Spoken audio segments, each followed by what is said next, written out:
So, our first review of the day is going to be for Loki season 2. Now, I have not seen Loki season 2, but these two Mhm. gentlemen have, Nick and Hunter, Boo. and they're going to be talking all about it. So, Nick, what is going on with Loki in season 2? Okay, so continuing from our initial review of the premiere episode, which you can find on our channel, youtube.com/the afternoon tune, we're getting more into this kind of race against time as all of the branches from this multiversal explosion that was caused by the death of He Who Remains threatens the existence of the TVA and all of time. And you get to Loki and Mobius recruiting one of the variants of He Who Remains, which is Victor Timely, who we saw teased at the end of Ant-Man and the Wasp: Quantumania. And I think it was the exact same scene that we saw, who is once again played by Jonathan Majors, as they try to create a device to fix the temporal loom that will destroy all of time and all of the various struggles and character moments that come with it. And coming to a finale where Loki finally realizes his glorious purpose that he is so burdened with. So, Hunter, what were your thoughts on Loki season 2? So, all right, got to get the Nick yelling at me out of the way. So, I got the first 4 episodes about a month ago. Suck a dick.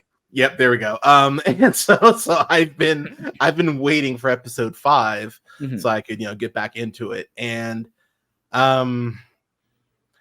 okay, Loki season 1 is like Justified season 1 and The Wire season 1 for me, where you watch it and you go, God damn, this is a great show.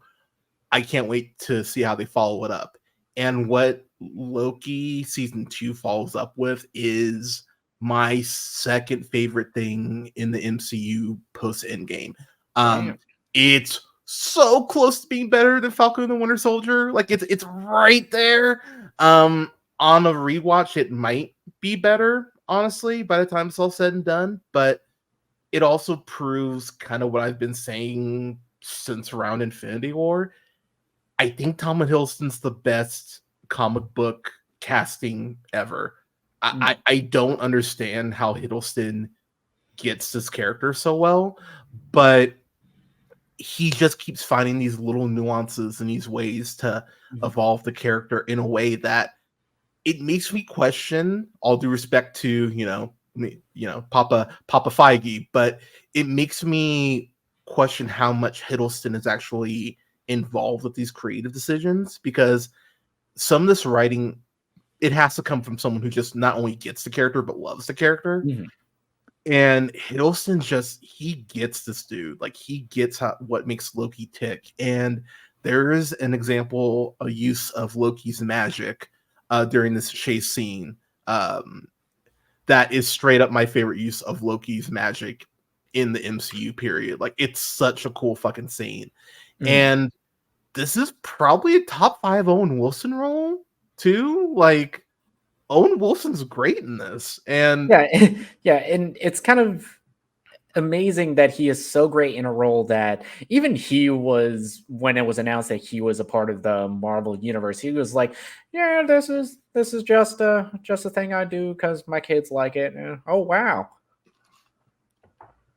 Yeah, and you wouldn't guess it though. Like, he gets how Mobius works, and the bromance is wonderful between Wilson and Hiddleston. It evolved.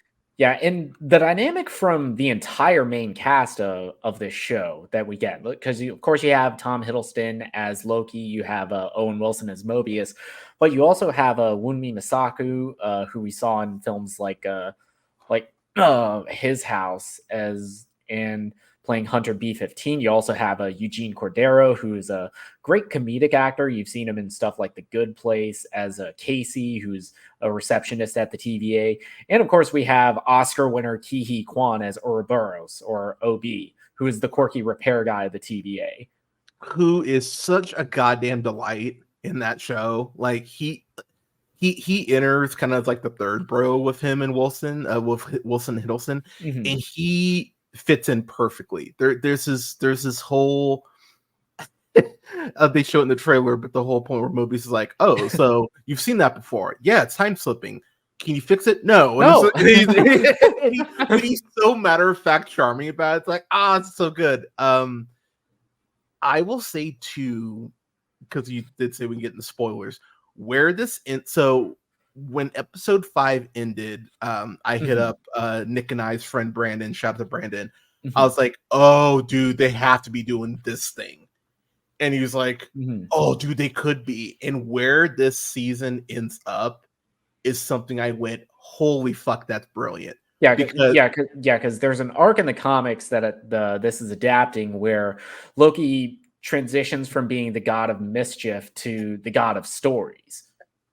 And as far as how that is visually showcased in the final episode, it is visually stunning and kind of the perfect culmination of every one of Hiddleston's appearances as Loki.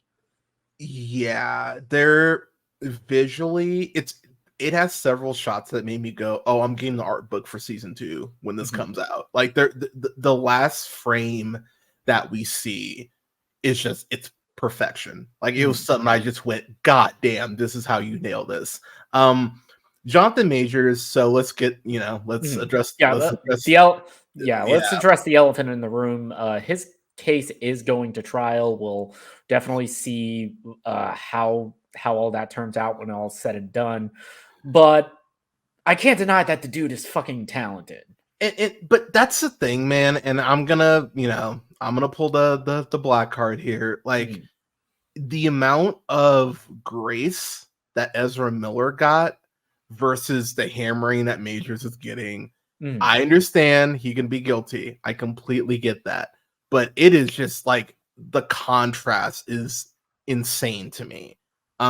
Johnny Depp is still getting more grace than Majors is getting. Like it's like y'all, Yeah, so even not to sidetrack, but even somebody like Michael Fassbender, who has a lot of allegations against him, but is still in yeah. two very high profile films this year.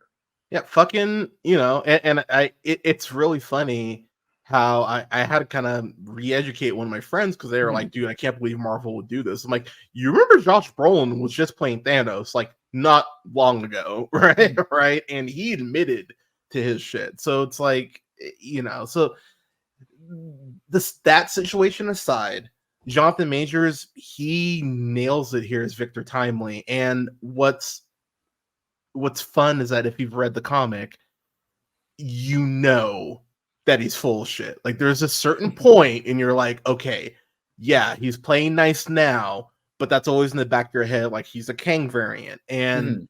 where this finale, where the finale, we're kind of dancing around stuff, but where the finale ends up, in particular with He Who Remains, one thing that's really dangerous that people don't acknowledge is that, I mean, a dictator is terrible, obviously, but a Mhm. dictator who wants to give you hope to attempt to fight back before they just crush you again, that's where you really do fuck with people. That's where you break people's spirits. And there is a monologue in the finale with He Who Remains where I just went, "You're a fucking bastard." Because Yeah, like when he it's like I was kind of sad at the when we got an announcement of a second season of Loki where we weren't going to see more of He Who Remains, and he has one of my favorite moments in this entire season where it's just a very frank conversation that he has with Loki about the very nature of the TVA, about the what the temporal loom that has been threatening to go off this entire season, what it is really for. And Loki kind of seeing a lot of his earlier self and kind of his own aspirations for glory, thinking of what his idea of what it means to rule was, until finally accepting that, yeah, being the king is a burden, and him accepting that in this final episode, and just that last little glance to Mobius and Sylvie before he goes to the loom, it's beautiful.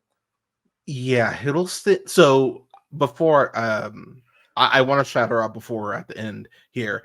Shout out to fucking Natalie Holt, who is crushing the goddamn score on this. Like so this is her second, so she's back from the first season. The TVA theme straight up was like in my top 3 Spotify songs of the year it came out. Like I fucking love that theme. It's one of my favorite pieces of music in the last decade. Like I love the TVA theme. And there's a point where she uses Loki's theme as he's ascending to his throne in the last episode. That is just one of my favorite shots in the MCU. I went, wow, she gets this. Like the way the score crescendos is just, she's amazing.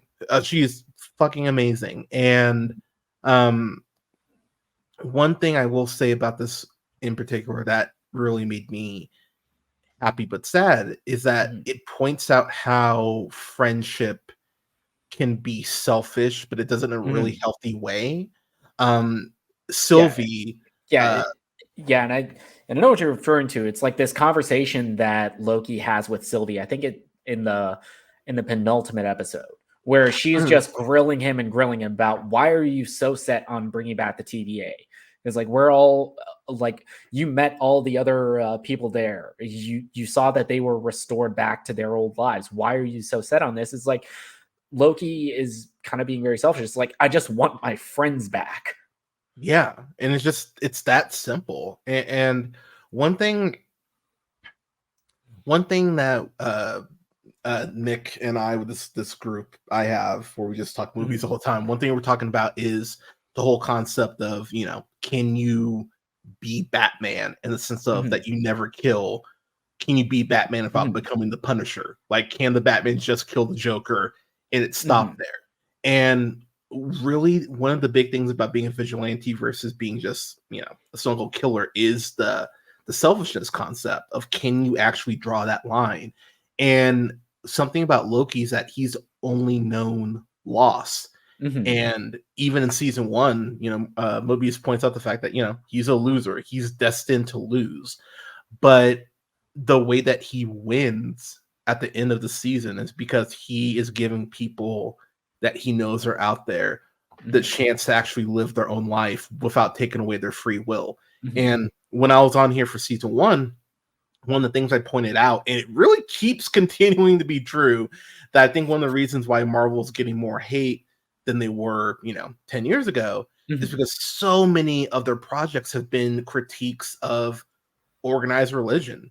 And like that's what Eternals is. And the whole Sylvie makes a point about the TVA that I went, holy shit, if you sub in Catholic Church for TVA right now, the speech plays exactly the same way.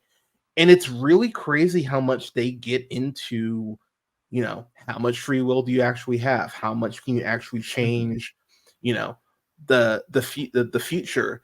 And would you want to? If you knew you could go back and change things, would you want to, knowing? Yeah, which is kind of the impetus of the opening of the final episode, which is played so funny, but it takes that very dark turn.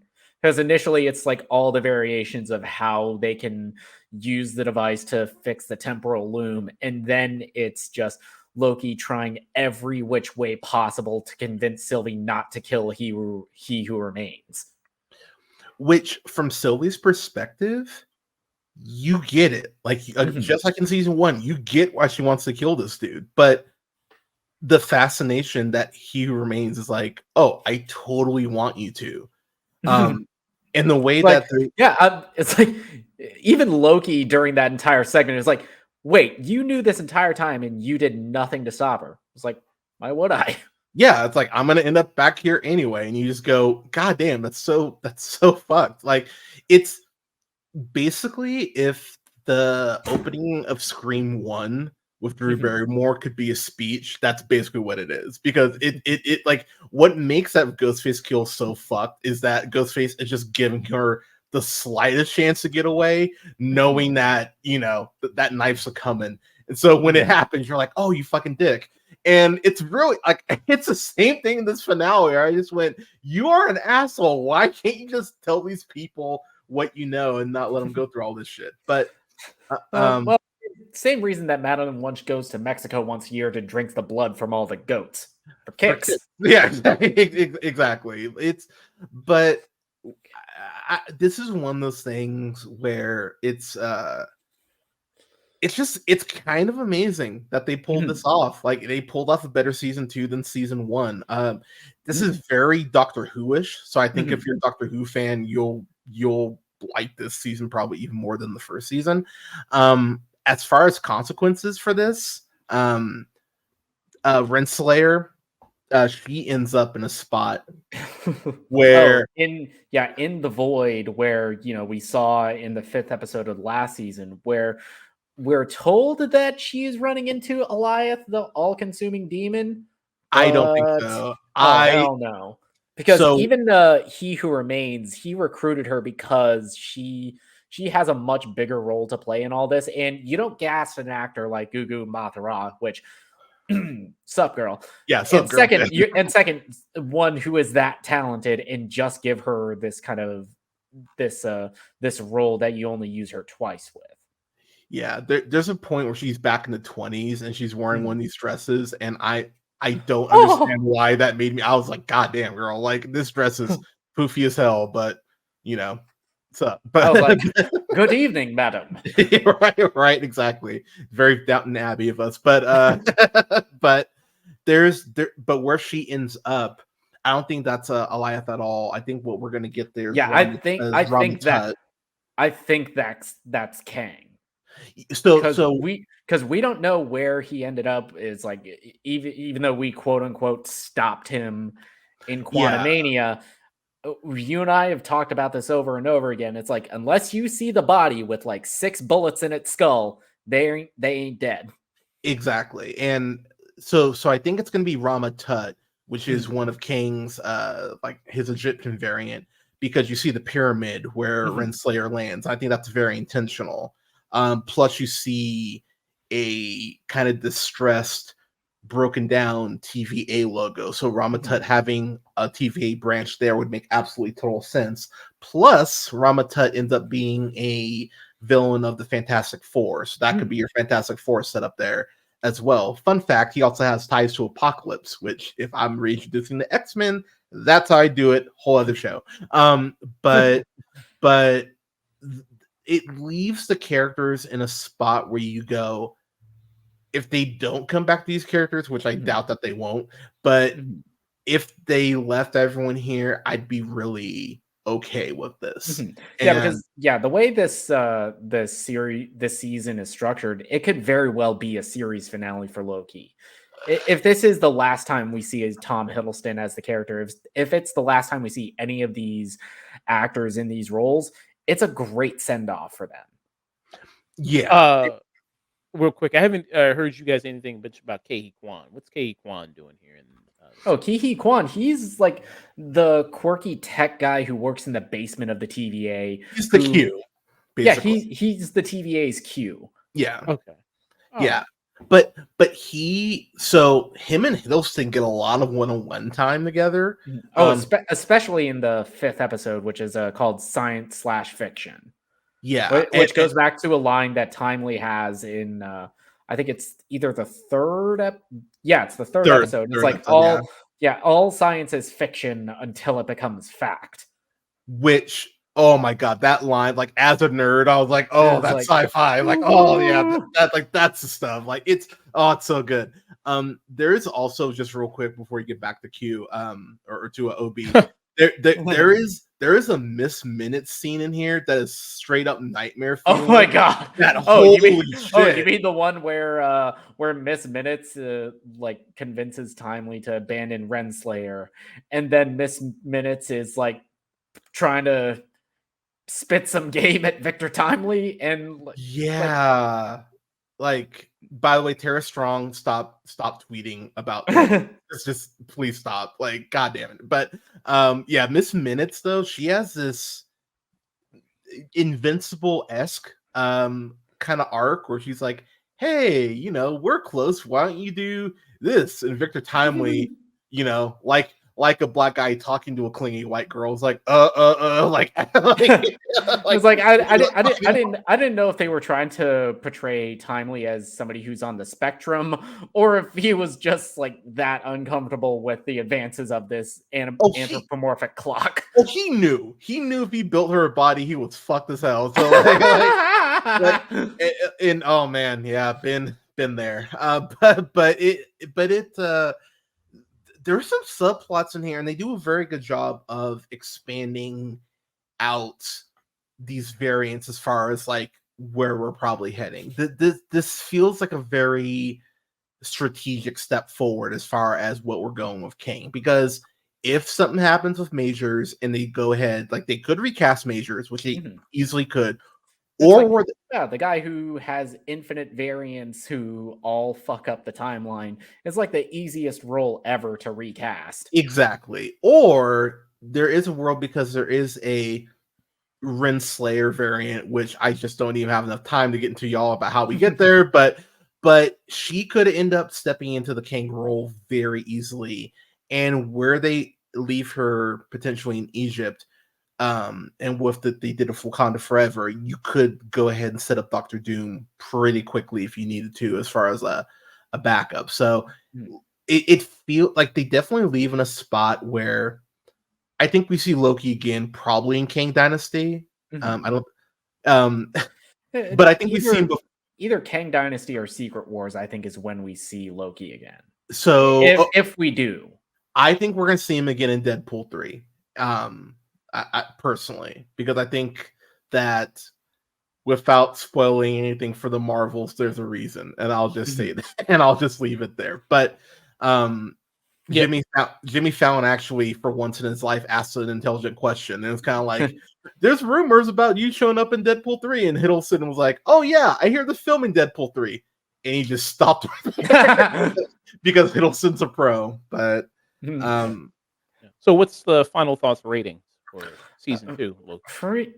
For me, where I think the first season of Loki, that is probably as far as just how a season of television is structured. It's the absolute peak of Marvel's tenure on Disney Plus, as far as, you know, the themes it's going for, how it's filmed. And season 2 takes the very high bar that was set by the first season and only improves on it. It's like, this is one of the best looking shows on television as far as, you know, a visual standpoint.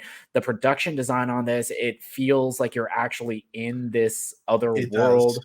The performances, it feels like they shouldn't be trying this hard, and every single person in this cast is bringing their absolute A game. And it's like Benson and Moorhead, it give them all of the work possible, because they just know how to direct the hell out of this. Eric Martin, who is the showrunner on this second season and is the writer of all 6 episodes, absolutely brilliant stuff, bringing together Loki's arc throughout all of his appearances through, what is it now? Almost like 12 films.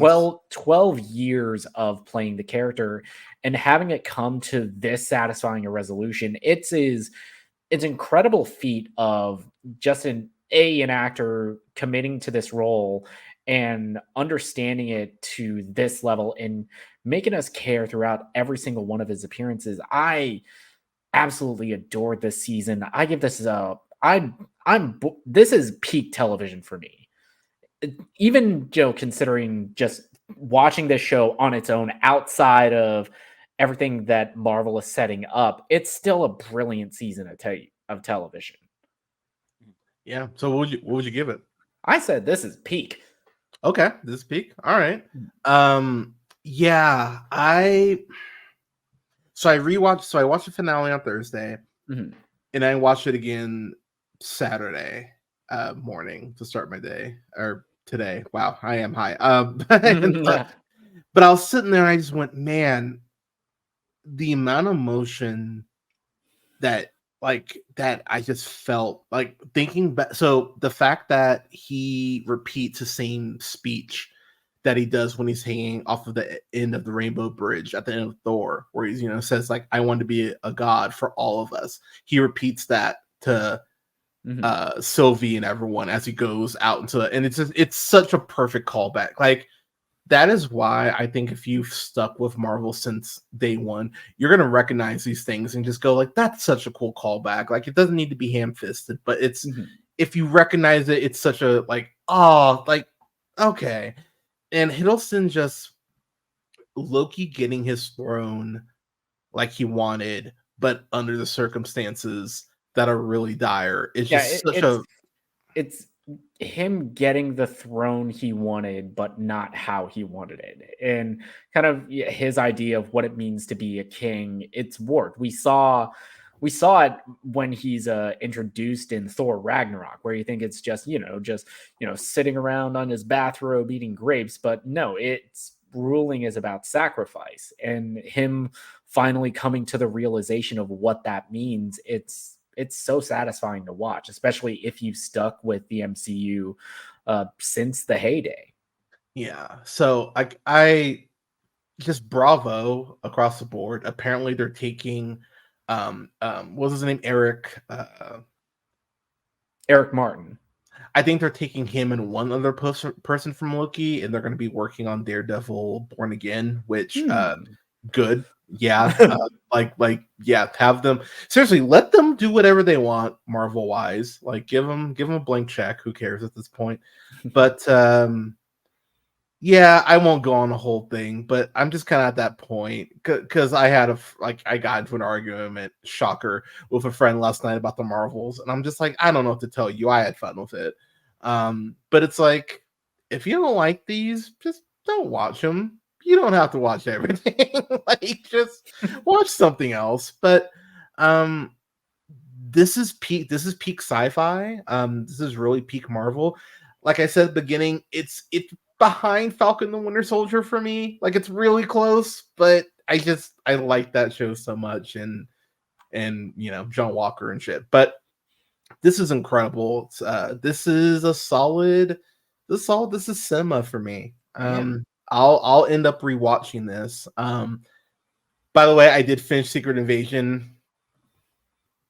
Like, stream it. It's fine. Like, it's not like I wasn't mad, but I get why people were kind of like meh on it. But yeah, great shit though. Great shit. So a peak from Nick for Loki, and a this is cinema from Hunter for Loki season